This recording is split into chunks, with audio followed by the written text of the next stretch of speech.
Okay, so let's start. Last class was on Wednesday, and we had a project that was basically a component that render just the seconds, right? Using digits, certain amount of digits, and then we use that component in a counter. The extra part of the exercise was to use it in a stopwatch. I'm not sure that you get to build it using the component that I just shared with you. But from last class, we got something regarding components, right? First of all, we have two types of components. The first one are the visual components, right? So these visual components are essentially components that only use the data that is passed to them as properties to render information. So they are visually, so only have visual representation. They take data and they convert that data into a visual representation of that data, correct? The component that we built last week was the seconds counter, and that component had one single parameter called seconds, and it was basically rendering that seconds using 6 digits, right? That's the component that we built. It's an example of a visual component, especially a component that only renders information. Now, visual components can use other visual components. And you've probably seen this before when we were creating that landing page. If you remember, we had like a card row component, and then inside the card row we have cards, right? Card row is a visual component, and the card is another visual component. So as you can see, these components are only getting properties, and they are rendering the information, render that information as a visual representation of that information, right? So that's a visual component. Now there is another type of component, and this is the one that we call containers. By the way, you will see this classification around. It's not always clear and it's not always enforced, right? What I'm trying to say is that you can make any combination of this. It's fine as long as it works for your application. But usually in bigger projects, this classification makes a lot of sense because you want to keep your code in the right place, and then you want to keep your visual components easy to refactor, easy to rebuild, right? Because one thing, the logic doesn't change often. So if you have an application that queries data from the backend, let's say transactions, that data doesn't change much, but the way you represent that transaction might change because designers and product designers and product managers can change the usability of that, but the logic to query the data doesn't change much once you have it correct, right? So we have another type of components, and we call these containers. Now, containers, they can have internal state or data, right? Usually, the data that comes from these components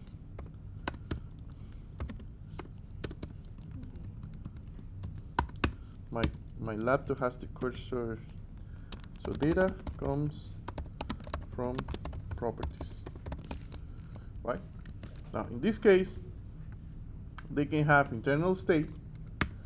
Now, when I say they can have, is that they can still have properties, right? You can still pass properties to a container. That's perfectly fine. But they can have their own internal state, okay? And they can use visual components or other containers, right? So if you follow this logic, then let's say the blue ones are my containers and the green ones are my visual components, right? I can have as many visual components as I want, and one container can use them.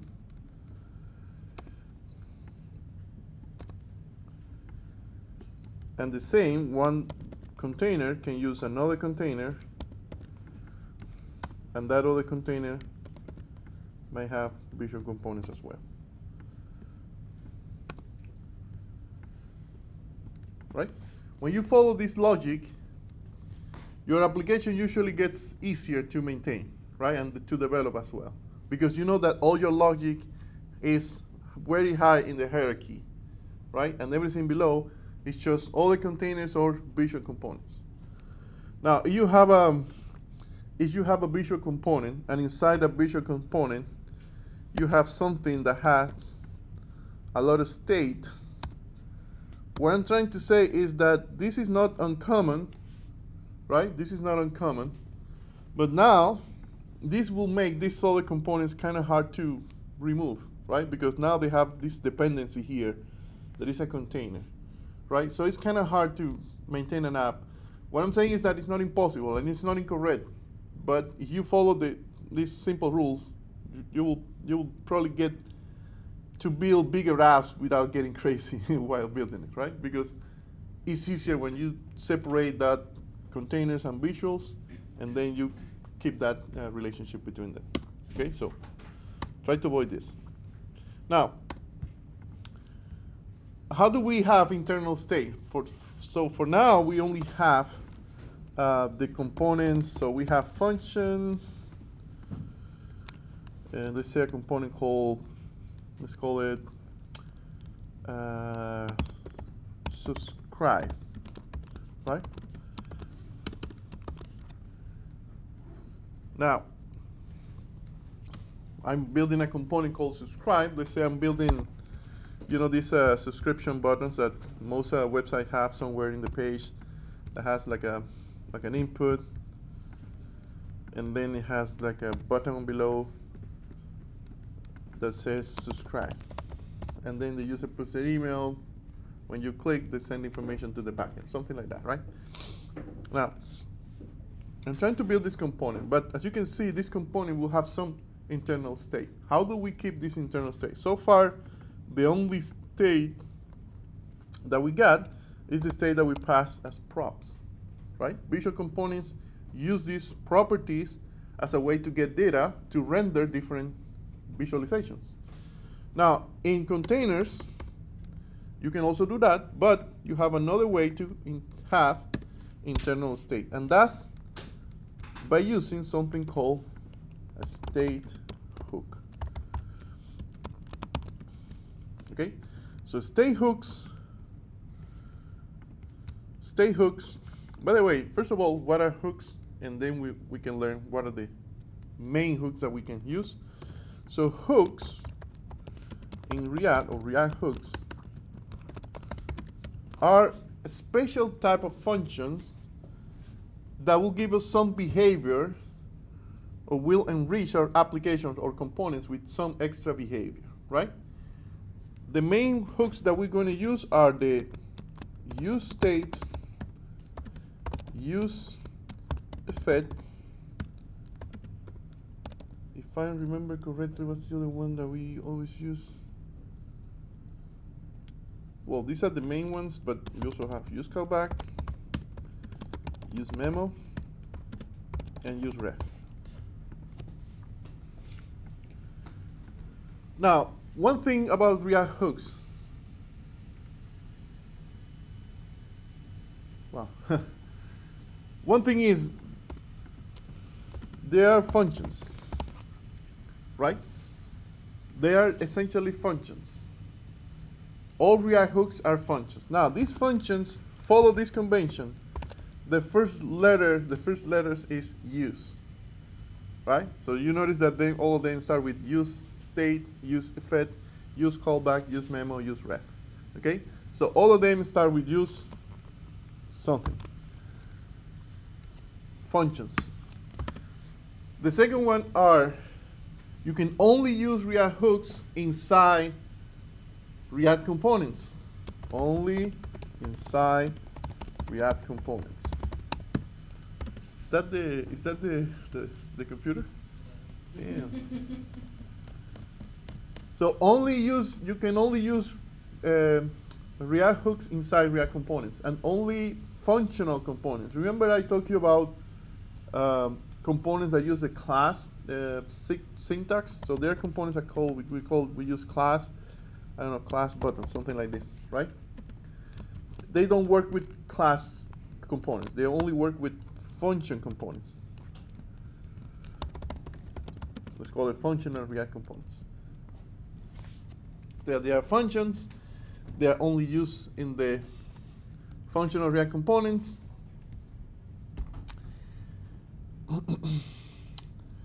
The ones that we have here are usually internal. Like these are React provided hooks. You can call it native hooks, right? Let's call it then native React hooks. Native means that they're already installed. When you install React, they're already there, right? You only need to import them. So when you want to use the state hook, you do import, use state from React. If you're already importing React, like we are doing in most of our projects, you can do something like this, right? So you're importing React and you're importing the use state hook. Now you can also create your own, and those we call the custom hooks. There is a lot of very useful custom hooks that we can use, and we will learn some of them. We will learn custom hooks for example, for forms. This is the React hook forms. We will learn about these hooks later in the program. There is another one called React Query. This is basically to allow us to make queries to a backend and keep all the state. What other hooks do we have? SOD is not a hook. Sustain is sustain. This is a good one. So there's a lot of them. Actually, sustain is a good one, but there's another one for. I was using one to scroll, for example, use. Actually, we used one the other day. Use interval. Remember the use interval that we used in the previous class? That's a custom hook, right? So there is a lot of them that we can learn. We can create our own, but these are the ones that we're going to use. Now, so they are always functions. The name is usually use something. They can only be used inside the functional React components. You can use as many,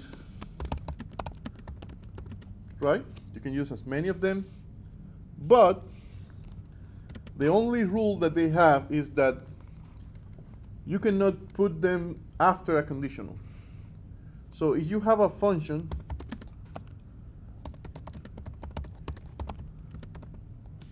if you have a function, let's say you have a button, and let's say I'm building a state hook. Use state, and we will learn how to use a state hook in a minute, right? I cannot put a condition here, do something, and then create another hook.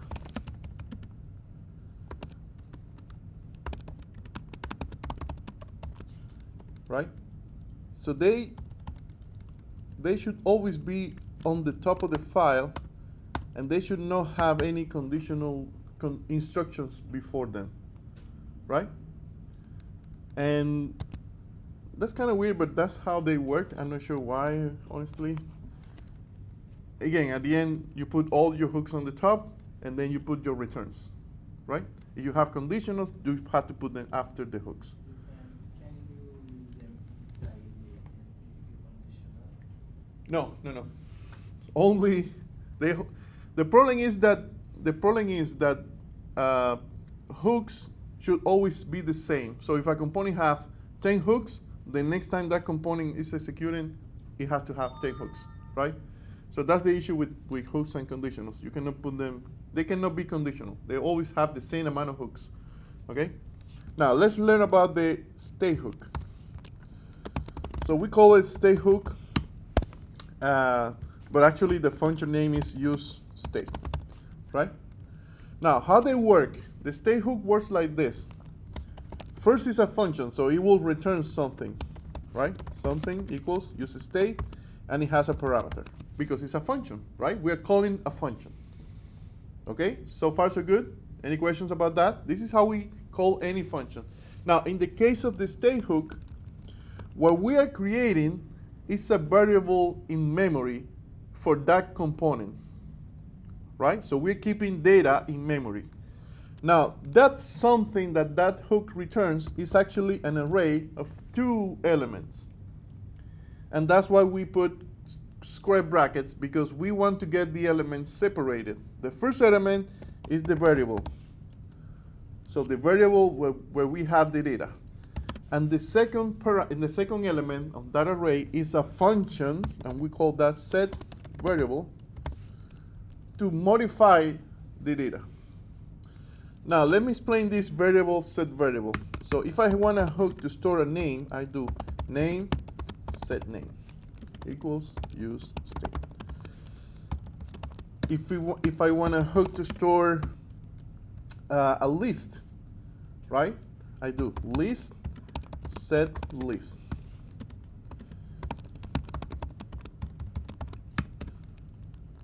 So you see where I'm going? Is that a function, so it's a variable and a function to modify the variable. We can name this whatever we want. We can name these A, B, and say use state. That's semantically correct, syntactically correct in JavaScript, right? It's correct. It's correct code.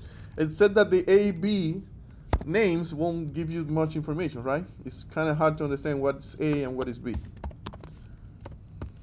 Now, if you do A and set A, that kind of makes sense because you have a variable A and you have a function that modifies the data on the state.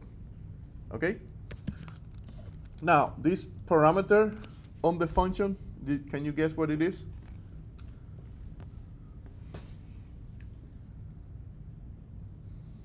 Can you guess what it is? The parameter? Well, already say what it is.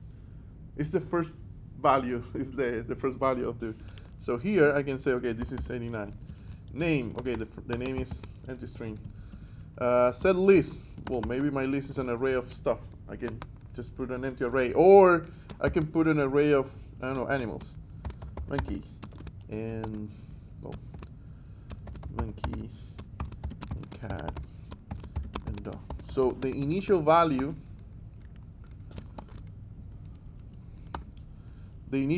of this state, the state list, will be that array with those data. Okay?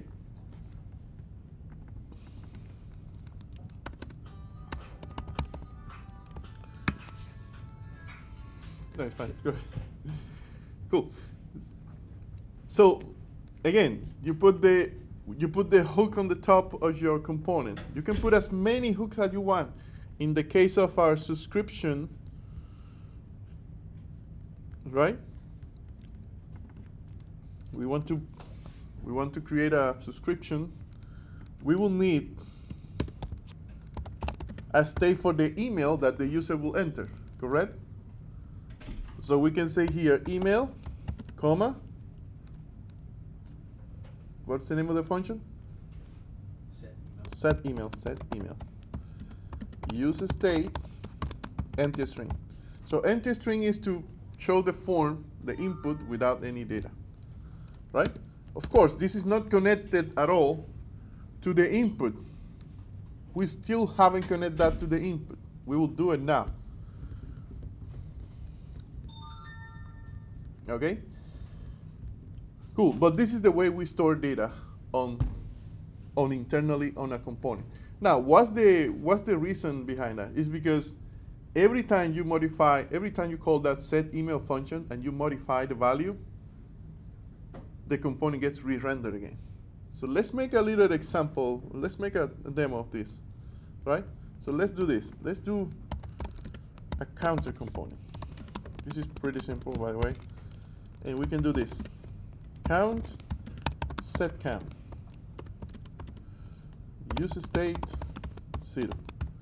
So that means that my counter will start at 0. Now I will return, basically I will show in the screen just a div with the count. Well, let me put more divs here because I want to, and I will put a button with the word increase.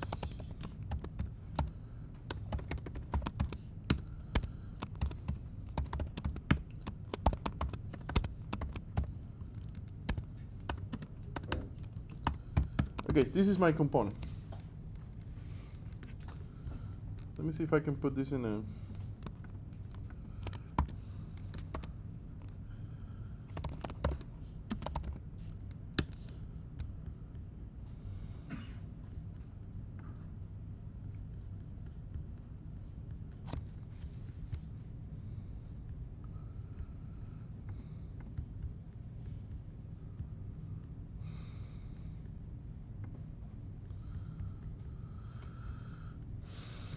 okay, let's use this one here.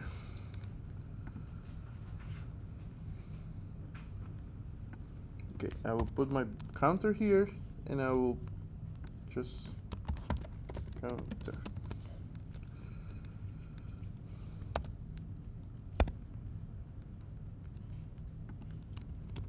Oh, of course, it's function counter.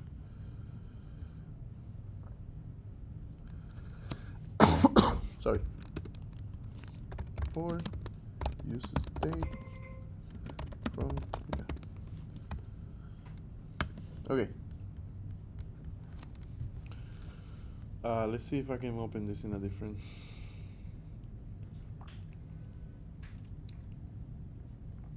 Okay. So as you can see here, my component, right? This is the component that I'm building, and this component has an internal state that initially is 0. I'm just rendering that count and using the variable. Notice that I'm using the variable to render the data, right? And it's just rendering 0. Let me put some count is 0. Okay. Now I have a button below. Nothing is happening with this button. So when I click the button, of course nothing happens because nothing is connected to the button. Now, our goal is to increase the counter every time we click the button, right? So every time we do some action, the state will change. Now, this is another thing that we're going to learn today, how to interact with components. And the way we do this is by using function or attributes that all tags or all elements in HTML have. For example, on click. So you remember that when we were learning about the document object model, we were using add event listener, and then we say the click, and then we added a function. So every time you click on that button, that function gets called, right? It's similar here. So React just abstracted all that behavior and made it simple with just a function or such an attribute called onClick. So the same way we have onClick, we have all the possible events that we have in a component. So we have onClick, onChange, onMouseEnter, onMouseExit, on triple click, on double click. Everything that can happen with an element, being a click, is the keyword, everything that happens with a component gets an event, right? The one that we care about now is onClick. And notice that it's onClick, so camel case, right? So onClick, and the attribute, the value of the attribute is always a function, right? So we want to pass a function here. Remember, we can use an anonymous function, like an arrow function. And the thing that we're going to do here is to, let's say, do an alert, right? Alert, increase the counter. Of course, nothing is happening yet because if I click here, it just says increase the counter, right? But you see that it works. Every time I click here, it just calls that function. Questions about the onClick? So that's what we call a handler. We are handling that event. Okay? Now there is two ways to, now that we are talking about handlers, there are two ways to manage this. Actually, there are three ways. One is just do it in line, like I did now, right? I just put the curly brackets and I put the arrow function directly there. That's one way. It works. Now, the problem with this is that your code gets messy really fast, right? It's good for quick demo, but when you have a component that has a lot of handlers because you have a lot of actions and you have all the actions scattered throughout the JSX code, it gets messy. The second option is to just create it as a variable. Handle, click. And now you can say on click, handle click. Now this is the second option. So now I know that all my handlers are over here, right? I put them in a variable as a function. Notice that the variable type, the function type that I'm using here is the arrow function, or the function expression if you want. Arrow function is the best for this. Okay? Now I can now use it here. Handle click. And it works exactly the same. So nothing changed in this case except that it's more readable. It's easier to maintain because if you have, and it happens that you have 20 handlers, if you put the 20 handlers throughout the code, then you cannot find the component that has the handler and it gets messy. Now I can see that all my handlers are over here, right? Some teams enforce this. You cannot, for example, in my company, I cannot make this inline handler. People will say, someone will say, hey, change it, make it a function, an anonymous function somewhere, right? And actually, I'm the one saying just put it up because I don't want to keep checking all the code for handlers. Cool. Now, the other way is to use another hook called use callback. We can get to that point when we get to that point. No need now. So for now, just a function handler. Now, what if I do this? Count equals count plus 1. Right? Because count is a variable, and I just want to increase it. This kind of makes sense. It's actually not incorrect, so it's a valid syntax. It's a valid JavaScript code. The problem is that it's not going to do nothing except to throw errors. Because first of all, it's a const. But even if I make it a length, right? That's the first thing. Well, it's a const. I can not probably reassign it. But even if I make it a length, it will not do anything. And actually, in the terminal, in the console, it's saying, hey, you cannot change this. It's a read-only, right? This variable from the state is read-only. You can only read the value. You cannot modify the value, right? So nothing happens when you modify the state like this. For that, we have the set function, right? So if we want to set to be count plus 1, there is two ways to do it. One is say count plus 1, because count is the current value. So if I add 1, I'm setting the value to whatever the current value is plus 1, right? And now, every time I click, the value increases. Okay? So that's one way. Of course, the problem here is that depends on the current count. Okay? Now, the second way, set count is actually a function that takes two types of parameter. One is the next value. So you want to, let's say I want to set the value to count times count.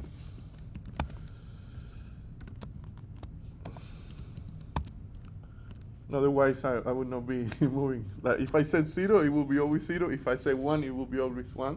So with 2, at least we get 2 times 2, and then now we got 4. And then it's 4 times 4, we got 16. Well, you get the idea, right? I guess it gets up really quick. Now, so one way to change the value is to just call set state. We always need to call set state, right? But set state can take two types of data. One is the next value, or it will take a function, an arrow function, where the parameter is the previous state, and whatever you return is the next state, right? So I can do this, pre plus 1. And that also, let me see if I can restart this. That also will do increasing, right? Now this one, some companies, some engineers prefer this way is because it's more secure. Let me explain why. It's because no matter what happened, if I click this really fast, it's always the previous state plus plus 1. But if I do counter in here, if I do counter plus 1, sometimes the click will be programmatic, will be executed 2 times, but count is the same value, right? Because it's the current value of count. So sometimes I can, count, not counter, sorry.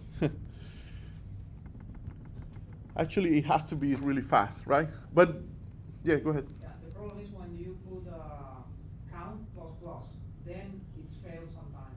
No, you cannot. Oh, let me see. Yeah. Then it fails sometimes. If you put plus plus count, it rather will. Oh, I see what you mean. Yeah. But the point is that the reason here is that when you call set count, right? Set count is just saying change the value of the counter, right? Because that's the function purpose. But the thing is that it's setting it's based on the current value of count. But the thing is that if you click really fast or something in the network happens really fast, then count still is the previous value, right? So what I'm saying is that doesn't mean that every time you call set count, it will automatically. So here, let me explain. Here, if I can open the terminal here, count. If I do this, right? In the terminal, count still the previous value, right? It's not that I call this function automatically count is a new value. No, it has to happen as re-render. After the re-render, it has the new value. So what I'm saying is that it depends on your use case. You can use this, or you can use the other one. Now, this is the more secure version of that, right? But it depends on your use case.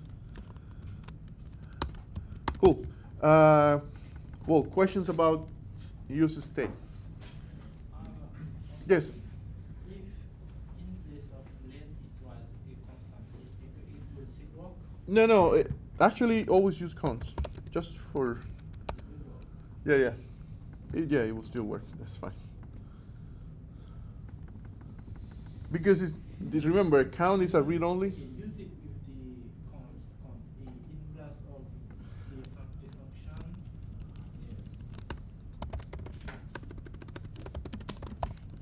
Yeah. Yes. Just like that.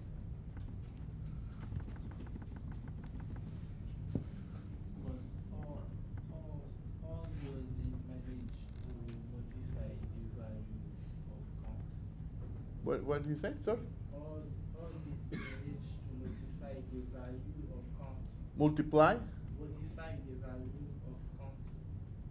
Wait. What do you say? Sorry. All those manage to modify the value of count. Change it. Yeah. The only way to change it is by using the Now, function. yes, but now all those we have to do it because it was. What happens is this is the rendering, right? And initially it's 2.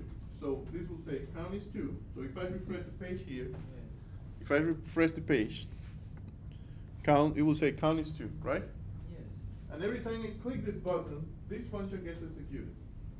Now this function is saying set count, what is the value of count? 2. Plus 1 is 3, Yes. right? As soon as I call set count, it will, the actual, what actually happens is that this triggers that this component gets re-rendered. But this program is like scheduled. So it's basically saying, okay, schedule, because you can have multiple states here, right? And if you change one and then you change the other and you change the other, it's not that every time you set a new state, the component gets re-rendered and you lost the state that would happen, right? It's just saying schedule the change, right? And then when everything is idle, then it will say, okay, now count is 3. We have to re-render the whole component. right? So that's what happens in reality. What I'm saying, I mean, the simplest way to see it is every time you call set count and you change the value. By the way, if you set the value, what happens if you set the value to the same value?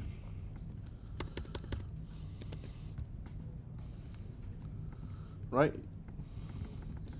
Still 2, and nothing happens because the data is the same. Yeah. So it's not re-rendering anything. What I don't understand is that it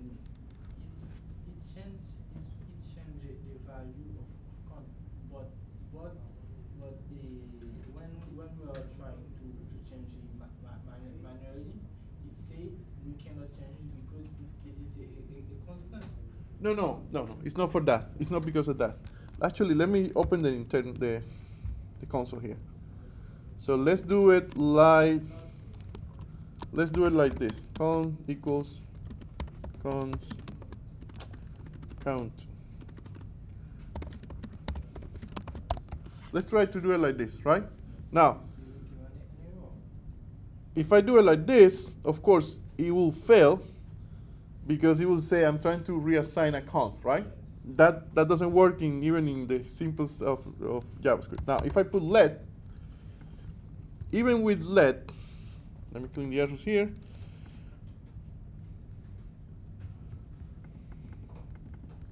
Actually, it's not showing the errors here, but it will not modify it because count is read only. Actually, I don't know why it's not showing here. That it's probably the terminal for this. Let's see.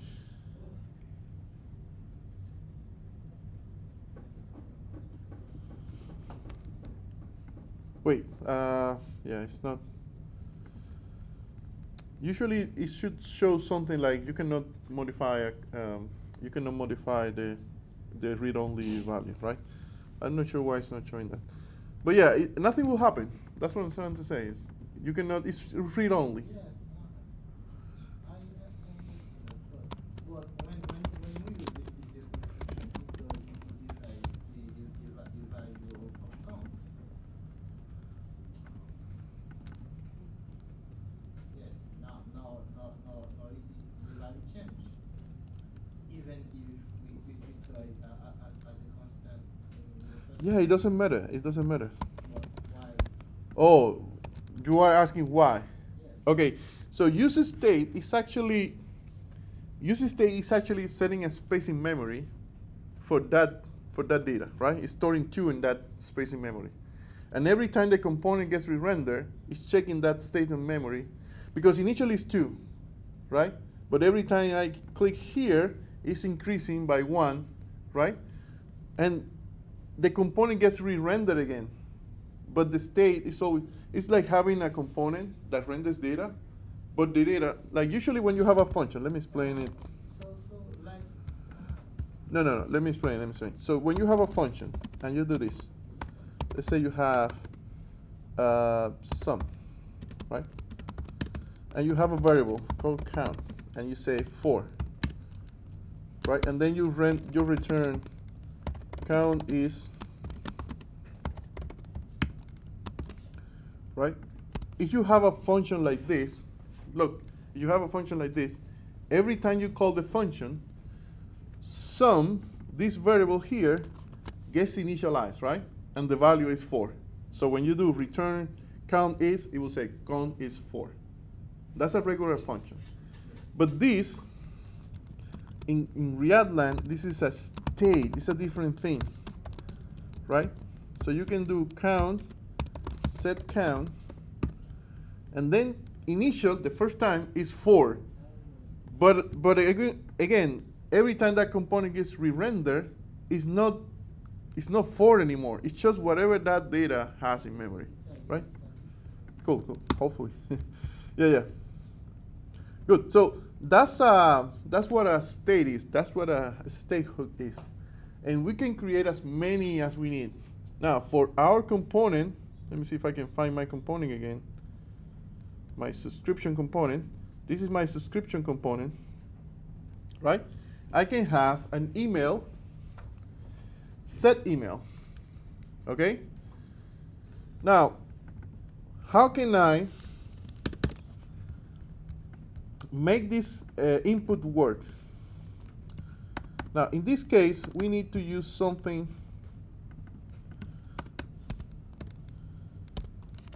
right. We will have an input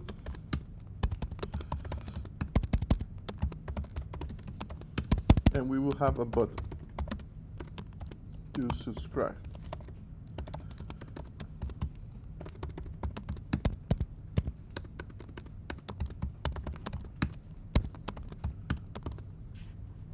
Right?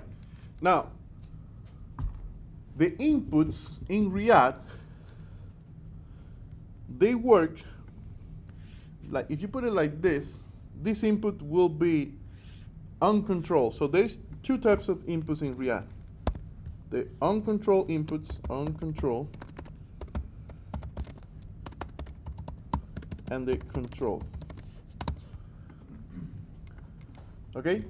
Now, if you put an input in your component and just leave it like that, you leave it like that, that's uncontrolled. You're not controlling what's in the input, and you're not controlling anything with the input. Now, the other type of input that you can have is the control input. To create a control input, you have to give that input two values. One is the value, and the other one is an onChange event. And this onChange event controls, right? Controls what happens when you type on that input. Okay? So let me copy this example of component and let's use it here. So now we have this subscribe component.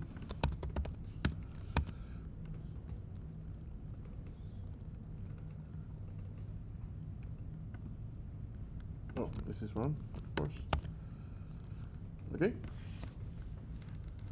So you see that this component has one value property, right? This input that you see here. Now let me remove this, and you can see something. I can write in that input anything I want. This is an uncontrolled input. I'm not controlling how this input is behaving. I just can't enter any information. The problem with that is that I cannot access, using React, what is the data that this person is entering here. Now, the other way is to have a control input. So if I say value equals email, now I am controlling what is the actual value that this input will always have, right? So that means that if I type here, nothing will happen because the value is always an empty string, because that's the value of the state. If I put here Ernesto at Code by Southwest, that's what the input will show, because I am controlling exactly what's visible in that input. Now, I can do whatever I want, but I can, even if I type there, nothing happens because nothing is changing that state, right? And because nothing is changing that state, nothing will change the value of the input. Make sense? That's a control state. Now, how can I change this actual state? Using the setEmail function, right? Now, how do I change that? Using the onChange event. Now, the onChange event, and I will call it here handle change,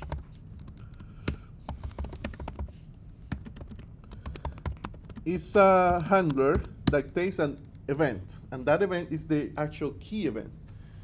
Now, in this case, if I want to know what was actually typed, I can do set email. Well, let me get it in a variable first. EV target value. So EV is the event, target is the input, right? Is the element, and value, you know, from the DOM, that's the property that has the. So now I can do set email A. Now with this in place, every time I type, it will be added to the state, and that makes the input work. But that makes the input work, but that also changes the state every time I type. So I always have the latest value in that state. So email, right now, the value of email is Ernesto at Code by Southwest. Now, I can do whatever I want with this variable, right? What if I do it to uppercase?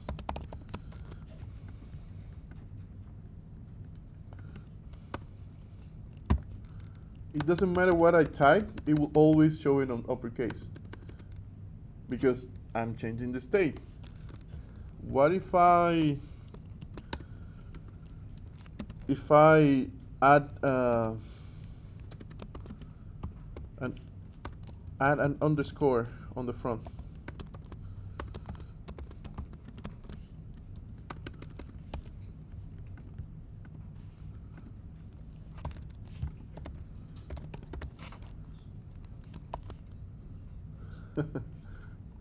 It gets really messy real quick, right? So you get the idea. Cool. And this is how we handle inputs. Simple inputs. Later we will learn how to use some hook for creating forms. Okay? Cool. Questions? Questions. So this is how we handle inputs. Now you know how to handle buttons using onClick. You know how to handle inputs using onChange. And on both of those cases, you can use a state to modify internal data. You can have counters, you can have data for inputs, you can do pretty much whatever you want in a state. Every time you modify the state, the component gets re-rendered to reflect that. Okay? Cool. Questions? Questions. Now, there is other hooks that we can use. Let's learn one. Not all of them, because some of them are really messy. And we actually don't need it for most of our projects. So let's learn about this, use effect. Okay? Let's also use callback, use memo, use ref, but for now, let's just learn the use effect hook. Now, use effect is a hook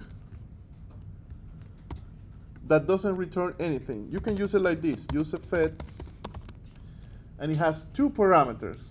Remember, use state, the parameter was the initial data of that state.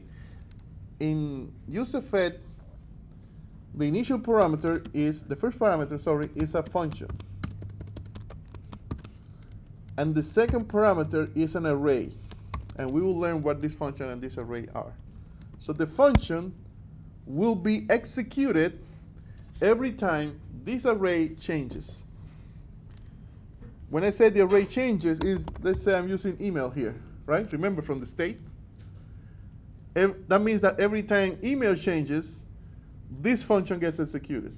That's why we call it an effect, because it's something that happens after something happens, right? So every time the component gets re-rendered, all the effects are evaluated. The variable change or the array of variables change, then we call the function. Cool? So let's do an effect. For example, console log email. This is pretty common, by the way. And let's use it. Remember, effects. By the way, effects usually go before the. This is just a convention. They go before the return. So the way you order them are state hooks, handlers, effects. And that's what I have here. State hook on the top, handles in the middle, effects on the bottom, and then the return. Right? Following this convention, you always know where to find them, right? You know that all the states on the top, all the handles are in the middle, and then all the effects are before the return. Now, this, if I open the terminal, you will see there that every time I enter some data, it's logging that in the terminal, right? Because what happens is that because email is changing, every time email changes, that array changes, and then it just console logging that email with whatever value. So it's an effect. It's running after. It's running after. Now this function, we call this function dependency. So this is the dependency array. That means that everything that you put there will, if it change, then it will re-render the function. Now, what you can put here are state, props. I don't know, you pass a prop, then it calls it also re-renders. And there is a special value called empty string, and this is only executed one time after the component re-renders the first time, right? So, because of course it's not changing, but because it's an empty array, it says, okay, this is new, so I will run it, and that's it. It will not run it again. So it's an effect that will only execute one time after the component gets gets rendered in the screen the first time, right? And that's a special case. Now, the issue with effects are this. What happens if I do this?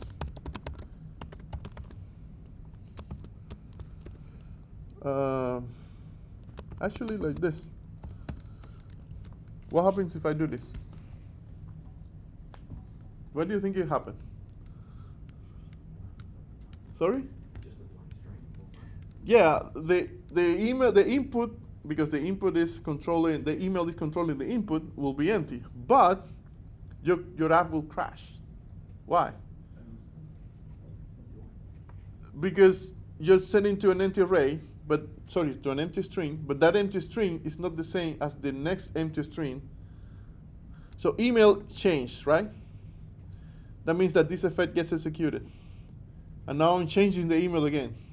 And then email changed, and then it's calling again, it's calling again, it's calling again, it's calling. So it's an infinite loop, right? So if I put this, actually if I put this, and I say this set email,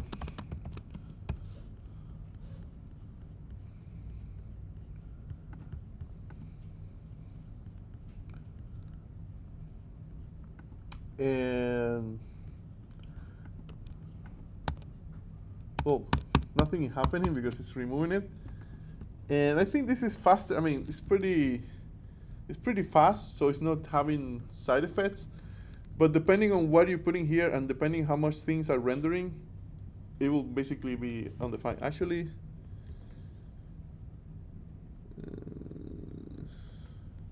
no, it's not this. So it depends on what are you rendering. If it's a big component that takes a little bit to render, and then you're calling again, and you're calling again, and you're calling again, that will break the app, right? In this case, it's just an input, so it's pretty fast in doing it. So no breaking, and actually the only side effect that you see is that I cannot enter anything because it's just cleaning it every time I change it, right? But yeah, it's kind of dangerous to use effect. It might trigger something called infinite rendering, right? So you have to be careful with use effect. Watch out for infinite rendering. Okay? So try to not use set variable inside a use effect. That's pretty much the idea. Cool. So that's all for today's class. That's all we're gonna learn. We learned about hooks or React hooks. We learn about the use state hook and the use effect hook. We learn about handlers.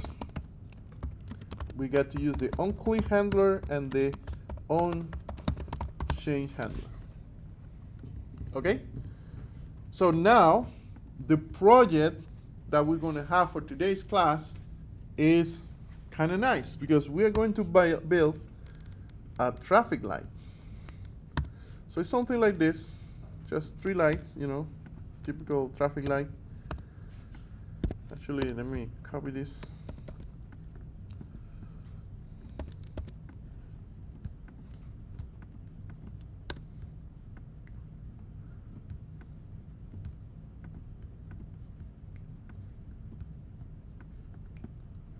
Right, of course, one is red, the other one, oops. The other one is yellow, and the other one is green. Right? Now, one of these one I mean, in a traffic light, usually only one is on at a certain moment. And what we want to build is a traffic light where you can select which light is on by clicking on it, right? So if I click the red light will be on. Now, how do we represent visually that the red light is on? Maybe we can do something like you can change the way it renders the light. Actually, in the design in the app, you'll see something like let's say, you'll see something like this. It will have like a glow, right? So for the light that is on, you will have that type of glow. You can pretty much do whatever you want. It's just signaling visually that that's the light that is on currently, right? Now, by the way, having a glow, a circular glow, is really simple. It's not that hard. Okay, so for that traffic light, right, let's assume that I have a component that shows the traffic light, right? What is the state that I might need for this component?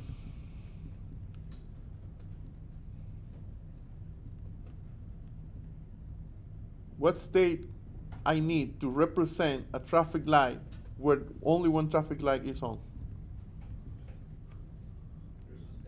What? Yeah. User state is the hook that we're going to use. But what is the actual state? What is the name of the state? How do you, remember, React is converting data to a visual representation. If I want to represent what is the data for a traffic light, what is the data for a traffic light? The color. Sorry? The color. The color. What the color means? Is the current light that is on?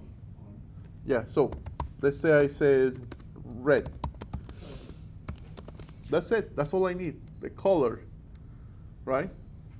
And color can be red, yellow, or green. And if it's not red, yellow, or green, then it's just off. So as you can see, a traffic light that has only one light, at least one light on, the only data that you need to represent that is the color of the light that is on, right? So you need a component, going back to the data, you need a component that renders that traffic light that gets a single property of which one is on, and it's also, well, you don't need to pass a property, you have the data inside, right, using state, and every light is clickable, and when you click on the light, then you're changing the state to that light color, right? So you're changing the state to yellow, you're changing the state to green, or you're changing the state to red. But as soon as you change the light that is on, the component gets re-rendered, right? And every time it gets re-rendered, you will see a different traffic light on. Make sense? Kind of? Cool. So this is the project that we're going to build today. And for that, if you want to use Tailwind, be my guest. You already have the template in Slack. So if you go to Slack here, let me see if I can find it. Yeah, that's the template. And this template already has Tailwind in it, so you can create a traffic light component where you render the traffic lights, and every time you click on one of the traffic lights, the state changes and the traffic light changes, okay? Now, how do we going to make that the traffic light change the color? Remember, if the color is red, like you will have somewhere in your code, you will have something like that. Let's say color, set color, right? Use state, let's say no color is selected. Somewhere in your component, you will have something like that. That's the state for your traffic light, right? Internally, it will have a state, the color that is on. Now, when you're rendering, let's say you're rendering the red light, right? This is the red light. You can do something like this. Let's say width 10, this will be 40 pixels. Height 10, 40 pixels, so 40 by 40. Rounded full means it's a circle. BG red 400, right? BG red 400 is a very bright red. Every 400, 500 color in Tailwind is very bright. Now, if it's 400, it's very bright, but if you do, I don't know, 800 or 900, it's kind of darkish color. So it's kind of like the actual, it's off, right? So you need to change between red 800 and red 400, correct? How will you make this be different depending on the value? You can say, well, the class is this, and I put this in curly brackets, and I will say plus, and use the ternary. Remember the ternary operator? You can say if color equals red, so if the color equals red, then what is the color for BG red 400? If not, then it will be BG red 800.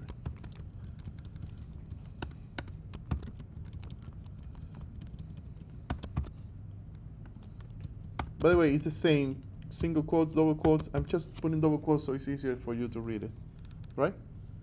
So this might be my red light. It's rounded, and the color depends on what is the actual light that is selected. So if it's the light that is selected, then it's a bright red. If it's not the light, then it's a dark red. And you can do the same with green and yellow.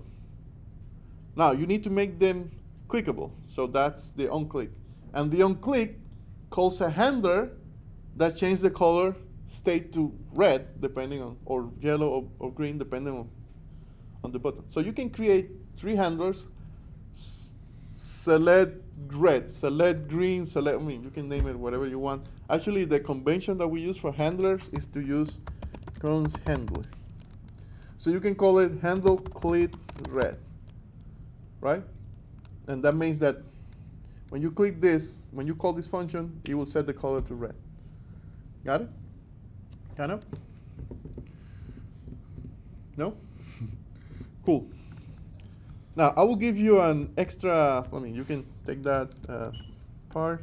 Let me see if I can make it smaller so it's easier to read. Cool. Now, I will give you an extra,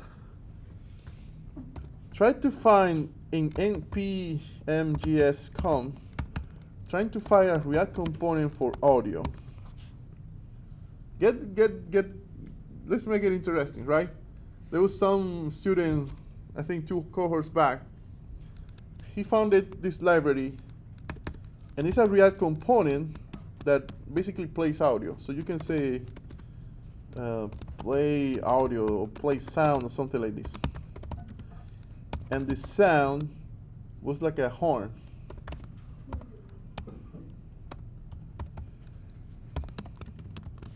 Right?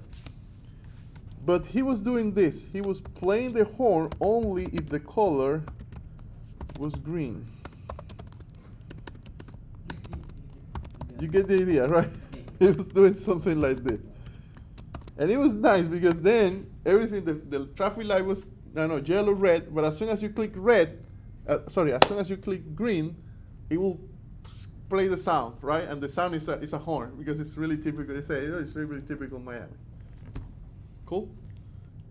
Only after you finish the traffic light, right? We can do something like that because it's kind of easy. It's just finding a component that plays audio, finding the Klaxon audio, put it in your project, and then just make it render when the light is green, because now we have the state for that, right? Cool. Well, that's all. That's the project. Let me stop this.